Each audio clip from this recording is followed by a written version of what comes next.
In 2005, Maine voted to protect civil rights for anyone by adding gender identity to the Maine Human Rights Act. For justice, for equal rights, and for non-discrimination in Maine. The Maine Principals Association now cites that law to allow transgender students to compete in girls' sports. The policy directly opposes an executive order that Trump signed in February. And when the administration caught wind that trans athletes were competing in Maine from a viral social media post, he threatened Maine's funding in a now infamous confrontation. You better comply, because otherwise you're not getting any federal funding.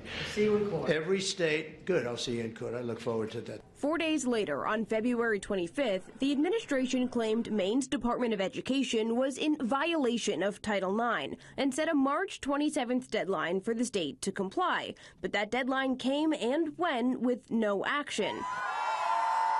And as supporters took to the streets to stand up for trans rights, the Cumberland School District announced it would not sign a letter of compliance as the governor continued to say Trump's executive order did not supersede Maine law. This is about the rule of law, okay? It's about who makes the laws, which is the legislature and the Congress, and who enforces and executes the laws, which is the chief executive. It's as simple as that.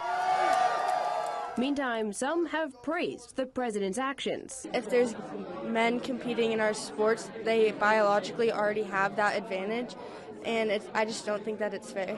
In the state legislature, Republicans have introduced bills that would bar trans athletes from sports and remove gender identity from the Maine Human Rights Act as a way to get into compliance with the president. It's time for Governor Mills to do the right thing so that we don't lose hundreds of millions of dollars. At the end of March, the federal government issued a final warning letter giving Maine until today to comply with the president's orders or risk a criminal referral to the Department of Justice. Now, since Maine is not complying with the president's executive order, the Department of Education announced today it will be referring this Title IX case to the Department of Justice and adds it is starting the administrative process of terminating Maine's federal funding for K-12 education.